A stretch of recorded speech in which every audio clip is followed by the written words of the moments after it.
ആഭ്യന്തരമന്ത്രി രമേശ് ചെന്നിത്തല ഇപ്പോൾ മാധ്യമങ്ങളോട് സംസാരിക്കുകയാണ് തത്സമയം. പക്ഷെ മലയാളികളായ നമ്മളെല്ലാവരും എന്നെ പറ്റിച്ചോ എന്ന് പറഞ്ഞ് നിൽക്കുക. എന്നെ പറ്റിച്ചോ, ആരും വരുന്നില്ലെന്ന് കാണിക്കുക. ഇവിടെ ആരെങ്കിലും ബോർഡ് വെച്ച് അവിടെ കൊണ്ട് പെൻഷൻ കിട്ടിയ പൈസ മുഴുവൻ അവിടെ ഇടുകയാണ്. എന്നെ എന്തുകൊണ്ട് പറ്റിക്കുന്നില്ലെന്ന് ആളുകൾ ചോദിക്കുന്നത്. എനിക്കത് മനസ്സിലാവാത്ത കാര്യമാണ്. ഇവരുടെ ക്രെഡിബിലിറ്റി പോലും അന്വേഷിക്കാതെയാണ് ആളുകൾ പണം ഇടുന്നത്. അത് എനിക്ക് മനസ്സിലാവാത്ത കാര്യമാണ്. ഒന്നല്ല, ഞാൻ ഈ ചാർജ് രണ്ടാമത്തെ തവണയാണ് ഹോം മിനിസ്റ്റർ ആവുന്നത്. രണ്ടാമത്തെ തവണ ചാർജ് എടുത്ത് ഇന്ന് വരെ എത്ര കേസുകളാണ് വരുന്നത്. ഇതൊന്നും പോപ്പുലർ ഫൈനാൻസസ്, നാട്ടിൽ എത്രയോ പാവങ്ങളുടെ പണമാണ് തട്ടിയത്. കേസിങ്ങനെ കിടക്കുകയാണ്, കോടതി കിടക്കും, അവിടെ കിടക്കുന്നത് ഇങ്ങനെ അങ്ങ് പോകുക. അവർ വിദേശത്തും അവിടെ ഇവിടെയൊക്കെ ബെയിലെടുത്ത് പോവുക.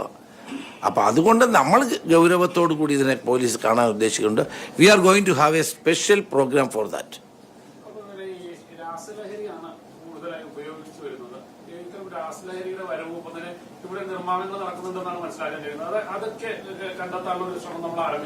തീർച്ചയായിട്ടും ഉണ്ട്. ഞാനൊരു ഉദാഹരണം നിങ്ങളോട് പറയാം. കാസർഗോഡ് ഒരു ക്ലീനിങ് കമ്പനിയുടെ ബോർഡ് വെച്ച് ലിപ്സ് കൂൾ ലിപ്സ് എന്ന് പറഞ്ഞൊരു സാധനം പ്രൊഡ്യൂസ് ചെയ്യുക.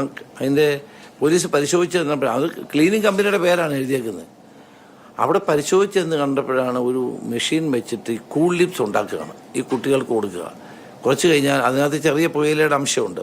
കുറച്ച് കഴിഞ്ഞാൽ വീണ്ടും ഇതില്ലാതെ കുട്ടിക്ക് ജീവിക്കാൻ കഴിയാത്ത സ്കൂളിൽ കൊടുക്കാനാണ്. ലക്ഷക്കണക്കിന് കൂൾ ലിപ്സാണ് പോലീസ് അറസ്റ്റ് ചെയ്തത്.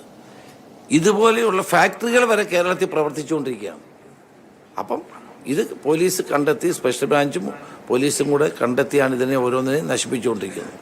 ശരി, 6182 കേസുകൾ ഓപ്പറേഷൻ തൂഫാന്റെ ഭാഗമായി ഇതുവരെ രജിസ്റ്റർ ചെയ്തു. 6000-ലധികം ആളുകളെ, 7000-നടുത്ത് അറസ്റ്റും നടന്നു. ഇതടക്കമുള്ള കാര്യങ്ങൾ വിശദീകരിക്കുകയാണ്, ഓപ്പറേഷൻ തൂഫാന്റെ പുരോഗതി വിശദീകരിക്കുകയാണ് ആഭ്യന്തരമന്ത്രി രമേശ് ചെന്നിത്തല.